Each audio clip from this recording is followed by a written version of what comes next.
Hello दोस्तों, स्वागत है आपका बायोवेदिक्स में। और आप जानते हैं दोस्तों कि आपको यहाँ मिलती हैं बायोलॉजी, जनरल बायोलॉजी और Ayurvedic videos her rose.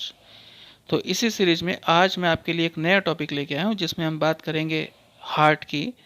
What is blood pressure, क्या होता है ब्लड प्रेशर, हाइपरटेंशन और हाइपोटेंशन की बात करेंगे, फिर इनके सिम्टम्स की बात करेंगे दोस्तों, और फिर इसके ट्रीटमेंट की बात करेंगे। तो आइए शुरू करते हैं आज का वीडियो। दोस्तों सबसे पहले बात कर लेते हैं हार्ट की। ये जो हार्ट है हमारा, ये 1 मिनट में 72 बार धड़कता है। और हार्ट का जो बेसिक काम है वो ये है कि पूरे शरीर में ब्लड को पंप करता है। हर धड़कन में जो पंप किया गया ब्लड है वो लगभग 70 ml होता है। तो इस प्रकार हमारा हार्ट 1 मिनट में लगभग 5 लीटर ब्लड जो है वो बॉडी की तरफ फेंक देता है। अब जान लेते हैं कि ब्लड प्रेशर क्या होता है दोस्तों। तो ब्लड प्रेशर में आपको समझना पड़ेगा कि जब हमारा हार्ट बॉडी की ब्लड वेसल्स में ब्लड को पहुंचाता है, तो ये ब्लड जो है वो ब्लड वेसल्स की वॉल जो होती हैं, जो ब्लड वेसल्स की दीवारें होती हैं, उन पर एक प्रेशर बिल्ड करता है और उसी प्रेशर को ब्लड प्रेशर कहते हैं। अब जब ये प्रेशर ज़्यादा होता है तो उसे हाई ब्लड प्रेशर, और जब ये प्रेशर कम होता है तो इसे लो ब्लड प्रेशर कहते हैं। हाई ब्लड प्रेशर और लो ब्लड प्रेशर दोनों ही चीज़ें ठीक नहीं है। आपका ब्लड प्रेशर जो है वो नॉर्मल कंडीशन में होना चाहिए। तो दोस्तों अब जान लेते हैं कि ये ब्लड प्रेशर बढ़ता क्यों है। इसके दो कारण हैं, एक सामान्य अवस्था और दूसरी बीमारी की अवस्था। सामान्य अवस्था में अगर आप ज़्यादा मेहनत करते हैं दोस्तों, एक्सरसाइज करते हैं, रनिंग करते हैं यानी दौड़ लगाते हैं, आपको ज़्यादा गुस्सा आ गया अगर कभी, या आपने ब्रिस्क वॉक कर ली यानी तेज़ गति से चल लिए, या फिर स्ट्रेस की कंडीशन में है, तो ये सामान्य अवस्था है जिसमें ब्लड प्रेशर बढ़ जाता है। लेकिन बीमारी की अवस्था ये है दोस्तों कि अगर आप लगातार स्ट्रेस में रहते हैं तो बीपी बढ़ जाता है। बीएमआई यानी बॉडी मास इंडेक्स अगर आपका बढ़ा हुआ है तो भी आपका ब्लड प्रेशर बढ़ जाएगा। और दोस्तों अगर अल्कोहल कंज्यूम करते हैं तो वो भी बीपी को बढ़ाती है। मोटापा अगर आपको है तो भी बीपी बढ़ता है। जंक फूड खाने से भी बीपी बढ़ता है। अगर आपकी फैमिली हिस्ट्री में कोई व्यक्ति है जिसका बीपी बढ़ा हुआ है तो आपको भी चांसेस हैं कि वो बीपी बढ़ जाए। और इम्पोर्टेंट कारण लास्ट में कोलेस्ट्रॉल। मैं आपको यही बता दूं दोस्तों कि कोलेस्ट्रॉल जो है वो दो तरह के होते हैं, एक गुड कोलेस्ट्रॉल, एक बैड कोलेस्ट्रॉल। गुड कोलेस्ट्रॉल को कहते हैं एसडीएल यानी हाई डेंसिटी लिपिड, और एलडीएल यानी लो डेंसिटी लिपिड जो है वो बैड कोलेस्ट्रॉल है। जो गुड कोलेस्ट्रॉल है दोस्तों वो हमारी आर्टरीज को नॉर्मल रखता है, उनके भीतर प्लेक्स को जमने नहीं देता। प्लेक्स होते हैं जो फैटी एसिड के डिपोजिशन हो जाते हैं हमारी आर्टरीज में। और जो एलडीएल है यानी लो डेंसिटी लिपिड है, ये हमारी आर्टरीज में उस प्लेक को जमने देते हैं, उसको मोटा कर देते हैं, उसको नैरो कर देते हैं, जिससे बीपी बढ़ जाता है। तो तो दोस्तों जान लेते हैं कि नॉर्मल कंडीशन में आपका बीपी कितना होना चाहिए। अगर आप 18 साल से ऊपर हैं तो नॉर्मल वैल्यू जो है वो 120/80 है। लेकिन अगर ये वैल्यू 130/80 तक पहुंचती है तब आप समझिए कि आपका बीपी बढ़ा हुआ है, लेकिन चिंता की बात नहीं है।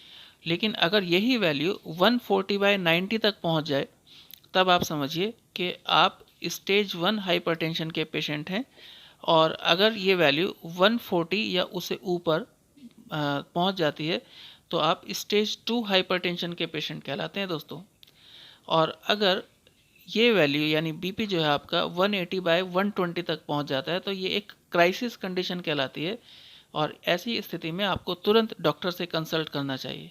कंसल्ट तो आपको स्टेज 1 और 2 में भी करना चाहिए, लेकिन जो ये क्राइसिस स्टेज है ये खतरनाक है और इसमें आपको अपना ज़्यादा ध्यान देना पड़ेगा। तो दोस्तों अब जान लेते हैं हाई बीपी के मेन सिम्टम्स क्या हैं। वैसे तो इसके सिम्टम्स आते नहीं, लेकिन फिर भी कुछ सिम्टम्स देखे गए हैं, जैसे कि डिजीनेस यानी चक्कर आना, इरेगुलर हार्ट बीट होना, नोजिया यानी जी मचलाना, वॉमिटिंग होना, फिटिग यानी थकान रहना दिन भर। तो ये कुछ हाई बीपी के मेन सिम्टम्स हैं। फिर दोस्तों हमें क्या करना चाहिए अगर हमें हाई बीपी है तो? स्मोकिंग छोड़ देनी है अगर करते हैं तो, सॉल्ट इनटेक कम करना है, नमक कम खाना है, और रेगुलर एक्सरसाइज करनी है दोस्तों। फिर हेल्दी डाइट लेनी है, जंक फूड बिल्कुल नहीं खाना है, वेट लॉस करना है, बीएमआई को मेंटेन रखना है, और कहीं ना कहीं अल्कोहल इनटेक को कम करना है अगर कंज्यूम करते हैं तो। फिर दोस्तों आगे बात करें लो ब्लड प्रेशर की, और लो ब्लड प्रेशर होता क्यों है ये जान लेते हैं। हो सकता है कि आपके शरीर में पानी की कमी हो, यानी डिहाइड्रेशन की वजह से ब्लड वॉल्यूम कम होता है, कभी कभी सॉल्ट कम होता है अगर बॉडी में तो भी ब्लड प्रेशर लो हो जाता है। ट्रॉमा कंडीशन यानी अगर चोट लग गई है या खून ज़्यादा बह गया है तो उसमें भी बीपी जो है वो लो हो जाता है। फिर एजिंग यानी अगर आप एल्डरली एज में हैं तो भी बीपी जो है वो लो हो जाता है, और आपका बीएमआई अगर ठीक नहीं है तो भी ये बीपी लो के कारण है। तो बीपी लो की रेंज क्या है वो मैं आपको यहाँ बता देता हूँ। आप देख रहे होंगे दोस्तों 90/60 अगर आपका बीपी है तो वो हाइपोटेंशन कहलाता है, यानी आपका बीपी कम है। लेकिन अगर 80/60 है तो आपको सिम्टम्स आने शुरू हो जाएंगे नोजिया के, डिजीनेस के। 80/50 में आप फेंट होने शुरू हो जाएंगे, टायर्ड हो जाएंगे। 70/50 में कमजोरी और आंखों से धुंधला दिखाई देना शुरू हो जाता है। 60/45 में कन्फ्यूज़न और नींद आनी शुरू हो जाती है।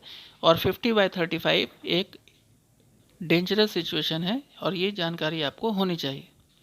फिर दोस्तों इसके सिम्टम क्या हैं हाइपोटेंशन के, यानी बीपी लो में डिजीनेस, चक्कर आते हैं, ब्लड विज़न यानी आंखों से धुंधला दिखाई देता है, हार्ट बीट जो है वो तेज़ हो जाती है, और लैक ऑफ कंसंट्रेशन या फिटिग वाली कंडीशन आ जाती है। तो दोस्तों इम्पोर्टेंट इन्फॉर्मेशन है। फिर आपको करना क्या है, अगर आपको बीपी लो की शिकायत होती है तो आप तुरंत नमक वाला पानी पीजिए, सॉल्ट वाटर। कॉफ़ी पी सकते हैं, रेजिन्स यानी किशमिश खा सकते हैं, लहसुन खाया जा सकता है चबा करके, 1 से 2 लहसुन। कोई भी वाटर या फ्लूइड लिया जा सकता है तुरंत। बादाम का दूध पीते हैं लोग, लेमन जूस या तुलसी की पत्ती भी खाई जा सकती है। फिर दालचीनी और अर्जुन की छाल का जो काढ़ा होता है दोस्तों, वो हाइपरटेंशन और हाइपोटेंशन दोनों के लिए बहुत कारगर औषधि है। इसको आप ज़रूर इस्तेमाल करें अगर आपको ज़रूरत है तो। इससे कोलेस्ट्रॉल भी कंट्रोल रहता है और आपका हार्ट भी अच्छा रहता है। तो दोस्तों देखने के लिए धन्यवाद, और अगर आपको हमारी वीडियो पसंद आई हो तो प्लीज़ इसे लाइक और शेयर ज़रूर कीजिएगा, और अगर आप चैनल पे नए हैं तो सब्सक्राइब भी कीजिएगा। Thank you.